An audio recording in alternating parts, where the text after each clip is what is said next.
terms of what they've been able to do. But specifically, Chef, let's get into Kelsey's, because I know that's your pride and joy. And before we talk about what's new, you have a really incredible story, Chef, in terms of your tenure at Pechanga. You started out there how many years ago, and what was your first position? I started back in 2004, and my first position was a budget employee dining room. So actually, you had no guest contact, talking about being the lowest rung on the totem pole out there, no pun intended. You can't really, I think, Chef, what they call that is a starter position? Yeah, pretty much I went in, I was working at, mom and pop stores, just little restaurants here and there.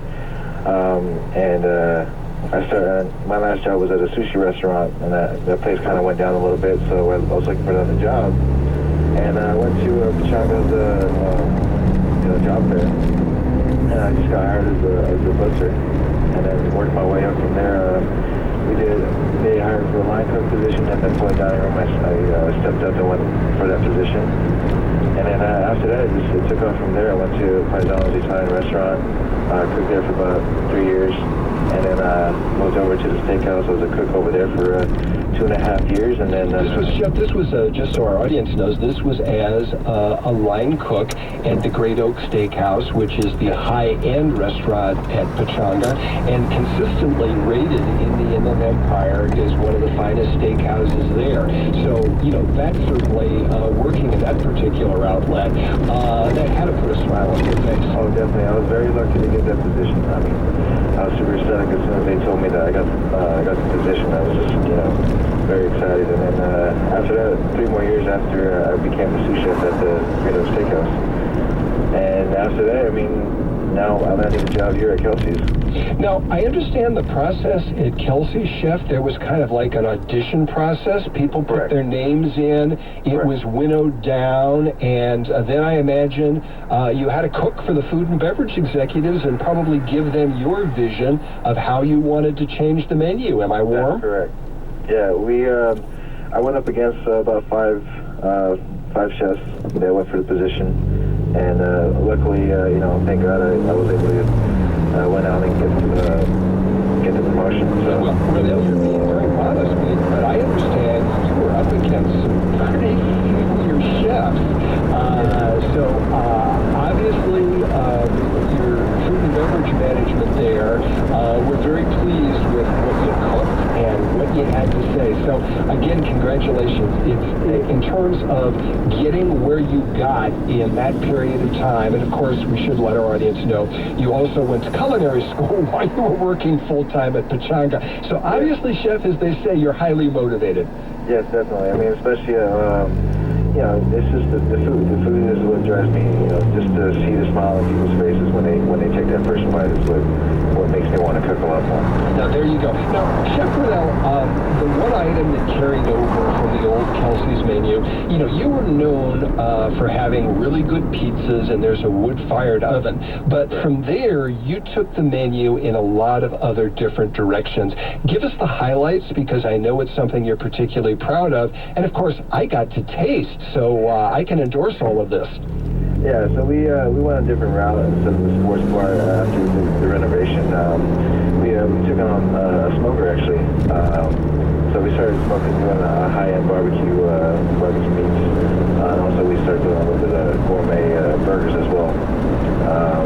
So as far as the barbecue items we have on the menus, we have brisket, short ribs, baby back ribs, smoked chickens. And the longest process with the smoke items is the brisket. We smoke about 16 hours. But prior to that, we brined the brisket for about 4 days in a bourbon brine, and then we smoked it for 14 hours. Chefs love that brisket and also love that tri-tip. Now, everybody loves a good burger these days, Chef. You have an option to build your own burger. Can you briefly describe what that's all about? It's pretty much just, it's so that people can actually have a hand in, what they want and kind of enjoy it, make something out of nothing. Pretty much, have their little culinary or take on their food. I think it works. Now, we would be doing you an injustice not to talk about the new dessert menu because, again, you're just not taking the easy route. And our listeners should also know there's an executive pastry chef that's on property, a very acclaimed French pastry chef. So everything that's on your menu is from scratch and fresh. But what I thought was really fun that I enjoyed at the tasting is you have an apple pie, a banana cream pie, and a pineapple pie. But Chef, they're not served in a conventional way. Can you fill our audience in on what the presentation of those items is? And also, I understand you can get a combo if you want. Yeah, it's a three-piece combo, so you can get that anyway. There's also peach cobblers, cherry cobblers, and apple cranberry cobbler. And what it is, I mean, all the desserts are, the cobblers are in a cast iron skillet, and then the pies and cakes are in mason jars. Very, very clever. In terms of the desserts at this point, Chef, what seems to be the crowd favorite? Is there one particular standout at this point? I know they're all selling well, but you get great feedback. There's two that the number one sellers is the peach cobbler and the banana cream pie. We're always selling out like at the end of every night when we're out. So Chef Riddell, there's something about banana cream pie and barbecue. They just go together. Oh yeah, I mean it's American classic. You can't get enough of it. So for that. Now, talking about what you can't get enough of, you're also doing something fairly innovative in Kelsey's in terms of the number of craft beers that you have on tap. And also, what's really great are most of them are from Southern California. So tell us a little bit about the craft beer shop.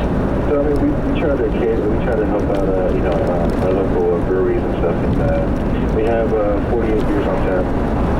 All Kelsey's, we had 12 beers on tap, so it's a big difference. And like you said, all but 3 are from Southern California. So it's a very popular bar. We never have empty seats at the bar, so. Well, and Chef, I have to give you a shout out because I do consider myself to be something of a connoisseur of craft beers and have had the pleasure of enjoying many of them. And most people know Temecula is a wine growing area, right, but also there's a burgeoning craft beer movement. And there is a brewery in Temecula that honestly I was not aware of before called Refuge Brewery. And the night that I visited you, I had a chance to taste their blood orange wit, which I just thought was great with the barbecued meats. Again, I was not aware of the brewery personally before. I was not aware of the style. Fortunately, they do put it in a can, and you can get it outside of Temecula.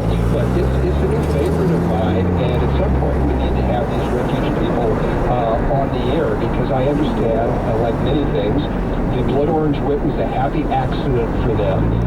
One of the people that patronized their tasting room happened to bring in blood oranges from their tree, and they thought, hey, what should we do with this?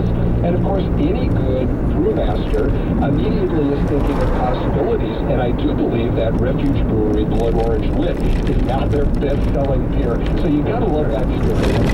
Yeah, it's popular.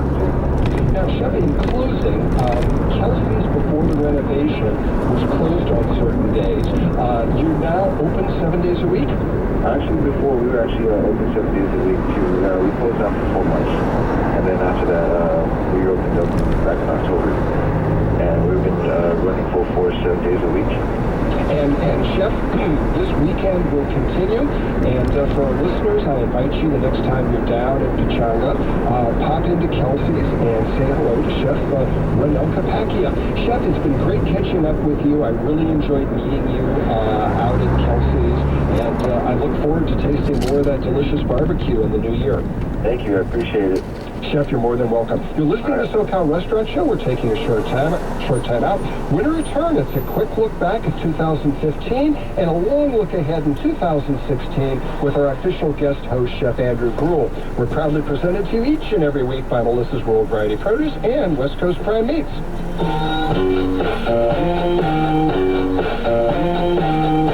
Ducks Radio AM 830 KLAA.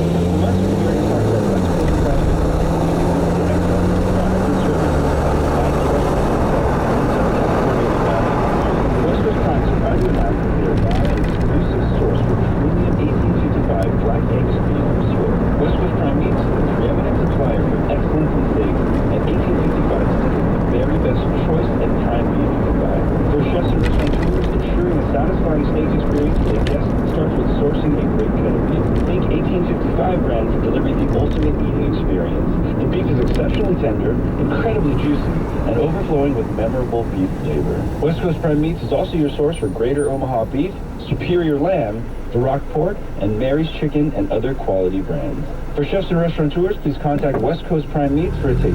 Please call 714-255-8856. That's 714-255-8856 or www.westcoastprimemeats.com. That's westcoastprimemeats.com. Wine Exchange has been the premier independent wine shop in Southern California since 1982. It's the Orange County Register's Critics' Choice for Best Wine Selection.